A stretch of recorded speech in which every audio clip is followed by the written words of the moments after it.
Olá, olá a todos, sejam todos bem-vindos. Hoje nós vamos fazer um pequeno vídeo, um vídeo muito breve mesmo, sobre breves comentários ao Didascalicon, do Hugo de São Vitor, tá? Vai ser um breve comentário porque a obra é até mesmo extensa para mim, eu ainda não terminei o livro, acho que eu não cheguei nem na metade, nem sequer um terço do livro eu tenho lido. É uma leitura bem extensa, tá? Mas eu decidi fazer pequenos breves comentários daquilo que eu tenho lido até agora, tá? E dessa parte nós vamos encerrar de vez o Hugo de São Vitor e nós vamos continuar com outros assuntos, tudo bem? Bom, no Didascalicon, ele vai falar basicamente sobre como ler livros, né? E, bem, não é um livro muito fácil, eu não indico esse livro de entrada. Já falamos sobre o Hugo de São Vitor aqui, eu indico fortemente os dois livros dele, que é o Instrução aos Principiantes e também o Meditar e Aprender, mas definitivamente não indico o Didascalicon, tá? É um livro realmente extenso, uma leitura muito densa e que vai necessitar de muito cuidado e muito zelo, tá bom? Bom, vamos lá. Eu tenho breves comentários a fazer sobre esse vídeo, até porque, como eu disse, não é uma leitura que eu ainda terminei. Até estou ocupado com outras leituras no momento, mas tenho ótimas anotações aqui e eu gostaria de compartilhar algumas coisas que eu acho que são legais, que são fundamentais e que são realmente bacanas, né, de se transmitir. Tudo bem? Bom, primeiramente, logo na página 15 do Didascálico, o Hugo São Vitor vai falar algo muito interessante, que a escola que é centrada no mestre, né, ela tende a produzir um número de alunos muito inferior que vão superar esse mestre, né? Porém, a escola, que é centrada no aluno, tende a produzir, por sua natureza, um número muito maior e um certo número de alunos que é muito superior, né? Que são alunos melhores do que o próprio mestre. A escola centrada no aluno tende a produzir, por sua natureza, um certo número de alunos melhores do que o mestre. Isso logo na página 15. E essa visão de que a escola que centra no aluno produz cada vez é, alunos, né, cada vez mais capacitados a serem melhores que o mestre, não fala sobre honra e soberba, mas sim no propósito que é uma condição na própria escola. Qual que é a condição da escola? Qual que é o intuito da escola? Né? Onde é que é o intuito da escola? Onde é que deve estar a escola? Né? Que é o quê? É o conhecimento da verdade. Esse é o centro que deve estar a escola, o conhecimento da verdade. Que é o saber voltado para a verdade, o saber voltado para o Criador. Né? E esse tipo de comportamento, de centrar o conhecimento logo no aluno, ele é muito importante, porque como a gente já falou logo nos primeiros vídeos, logo nas primeiras aulas, a condição sine qua non para qualquer pessoa aprender é definitivamente a humildade. Todo aluno ele tem que ele requer a humildade, é uma condição sine qua non para o conhecimento, a humildade. Eu não sei, eu vou pedir para alguém me ensinar. Ponto. É humildade, né? É até um golpe muito duro, né? Um golpe muito duro na soberba, né? De algumas pessoas, né? E, bem, esse comportamento incita a humildade, né? E que nos leva a ir além dos nossos próprios conhecimentos, aquele conhecimento que a gente tem nesse atual momento, né? Bem, e uma escola que ela é voltada no aluno, ela é muito importante, porque o mestre, ele tem o dever do quê? Transmitir o conhecimento. Esse conhecimento vai fazer o aluno começar a perceber uma coisa. Todos nós temos um potencial interior. Todo ser tem um potencial interior. Todo ser, tá? Todos nós somos chamados a algo a mais. Essa é a verdade. E o potencial, né, de todo ser, né, que está ali dentro, é dever do mestre despertar esse potencial. Pelo menos em partes. Né? Claro, né? É como se fosse uma terapia, né? A pessoa que ela vem na terapia achando que o terapeuta vai curar a pessoa do nada, vai fazer 3.000 palavras bonitas lá para 3.000 palavras de efeito lá pro sujeito, e do nada ele vai sair de lá curado. Olha, ele tá sendo muito soberbo e muito burro, aliás. Né? É dever do mestre, pelo menos, tentar fazer isso. E é dever também do aluno querer. Hum? Então, assim, é também dever do mestre, pelo menos, despertar o potencial. Mostrar que, olha, você tem um potencial interior, agora a gente tem que despertar esse potencial. E isso vai incitar a superação do aluno, né? Principalmente, né, claro, ser cada vez melhor. Ser cada vez melhor. né? E não ser alguém para buscar méritos, buscar honras, mas não, é ser alguém melhor. Por quê? Porque o conhecimento ele tem que estar voltado num conhecer que não é um conhecer, que não é um conhecer, como é que a gente pode falar isso? Que é um conhecer vicioso. O que é um conhecer vicioso? É aquele conhecer típico do brasileiro. O brasileiro é o povo que mais sabe no mundo, mas é o povo que é o povo mais burro do mundo ao mesmo tempo, né? Por quê? Porque isso é um conhecer desordenado. É isso, é um conhecer desordenado, é um saber desordenado. Você já percebeu? As páginas pops, né, de fofoca existem porque o brasileiro é um povo que busca desordenadamente o conhecimento. É isso mesmo. O povo brasileiro é um povo que busca o conhecimento, porém é um povo que busca o conhecimento desordenado. É um povo sem orientação positiva e adequada ao saber. E o que é o conhecer e como conhecer. É o povo que mais conhece no mundo e ainda assim não sabe de bosta nenhuma. Esse é o brasileiro. É por isso que é necessário saber direito. É por isso que é necessário entender aquilo que quer saber. Por isso que a fofoca é pecado. Tá?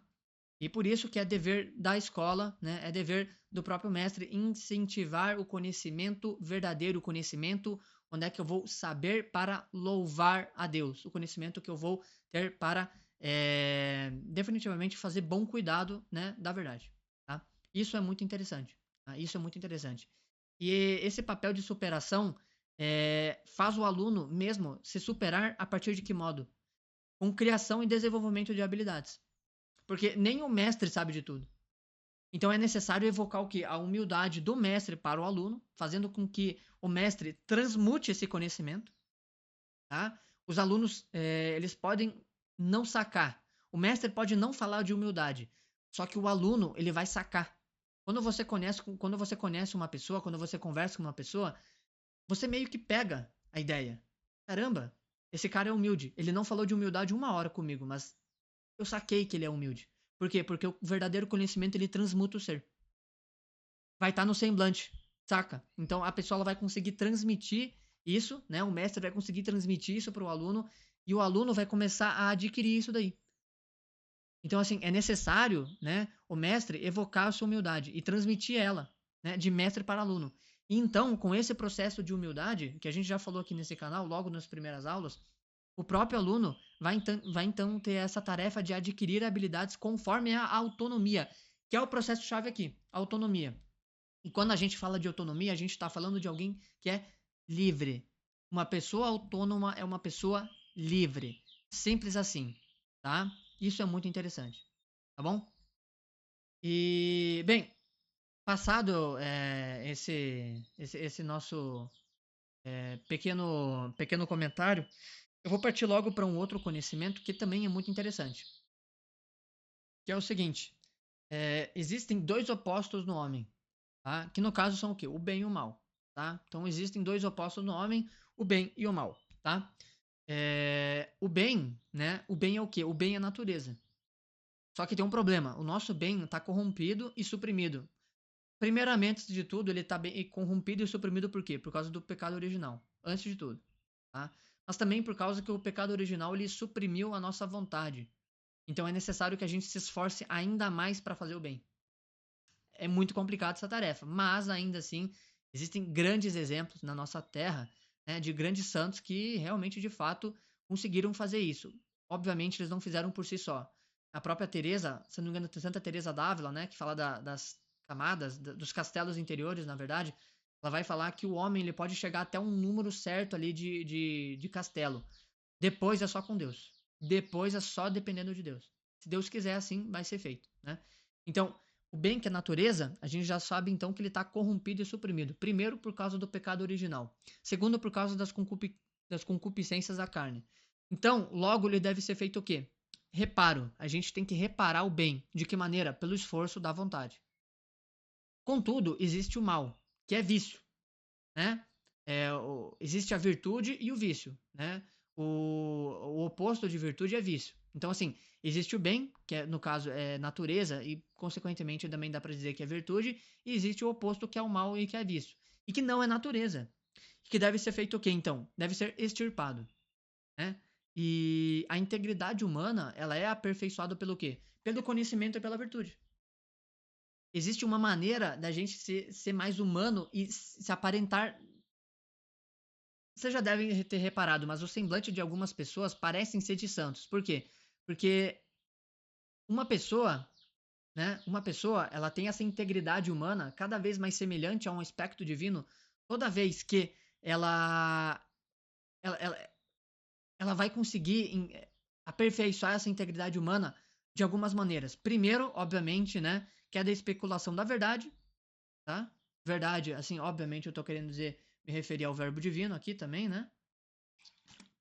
O conhecimento verdadeiro, o próprio conhecimento e, obviamente, o exercício diligente da virtude. As ações do homem, que é da especulação da verdade, o conhecimento e o exercício diligente da virtude, vão, pouco a pouco, restaurando o homem à sua semelhança divina. Um exemplo são os exemplos dos santos, que são, obviamente, de carne e osso como nós, mas que, pelo exercício diligente da virtude e pelo óbvio, né, exercício, né, da especulação da verdade, do conhecimento, do frequente acesso aos sacramentos, não parece que são desse mundo, mas eles são. Tá? Então, assim, a gente pode usar, por exemplo, os exemplos dos santos. Padre Pio, Santa Teresa d'Ávila, né? A Santa Teresinha, Santa Edvix, né? São Maximiliano Kolbe, né? E é só, por exemplo, vermos o mal, que é vício, né? E que não é natureza e que deve ser extirpado em exemplos de como alguns certos vícios nos deixam bestiais. Certos vícios vão nos deixando pouco a pouco bestiais. Um exemplo, obviamente, é o da pornografia, né, que pouco a pouco vai incitando cada vez mais, né, aquele comportamento de busca de mais acesso, mais prazer. Né? Toda hora o ser humano, no primeiro contato, ele vai ter uma descarga de prazer muito grande. E cada vez mais ele vai querer esse mesmo prazer que ele teve na primeira vez. Só que quanto mais vezes ele vai estar tendo aquela descarga de dopamina naqueles vídeos, né, naquela ação, ele não vai estar conseguindo. E aí ele vai ter que estar buscando o quê? Cada vez mais vezes, mais acessos e, consequentemente, vídeos mais bizarros. Né? Então, assim, isso é um sinal de bestialidade humana. É só ver como boa parte dos predadores sexuais tiveram contato com uma sexualidade desordenada. Seja por culpa deles ou não, tá? Aqui eu posso usar por exemplo, exemplo de pessoas que foram abusadas sexualmente, mas que também, obviamente, depois elas, obviamente, têm que arcar com seus atos, né? Mas que mostra como a sexualidade humana é algo muito perigoso. É um jogo realmente muito perigoso, tá? Bem, certos exercícios, né, vão nos deixando cada vez mais livres. De que maneira? Eu vou dar um exemplo aqui, ó. Um exemplo de bem que é natureza, só que está corrompido e tem que ser reparado pelo esforço.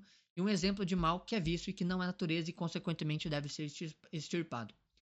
Vamos utilizar aqui como exemplo a virtude da temperança. A virtude da temperança fala sobre a moderação daquilo que é agradável, daquilo que é deleitável, né? Sobre os prazeres sensíveis, normalmente. Por exemplo, paladar, a pessoa que fala muito. É uma pessoa que é tagarela, né? Ela gosta de falar. Ela tem um prazer na fala. O que a gente tem que fazer aqui, então? A gente tem que proibir ela de falar? A gente tem que, né? Tem que botar um super bonde ali? Não. O que a gente tem que fazer? A gente tem que reparar pelo bom uso do esforço, né? O silêncio, tá? A gente tem que reparar pelo bom uso do esforço o silêncio. Pelo bom uso do esforço, pelo bom uso da vontade, reparar o silêncio. Tá? Por quê? Porque falar é algo neutro. Você pode falar bem, você pode falar mal. Então é algo neutro. Não é intrinsecamente má. Tá? Você pode só falar bem. Só que está ali corrompido. Então a gente tem que reparar pelo esforço. Praticando o quê? Praticando cada vez mais o silêncio, fazendo jejum, penitência, oração, muito mais do que óbvio. Né?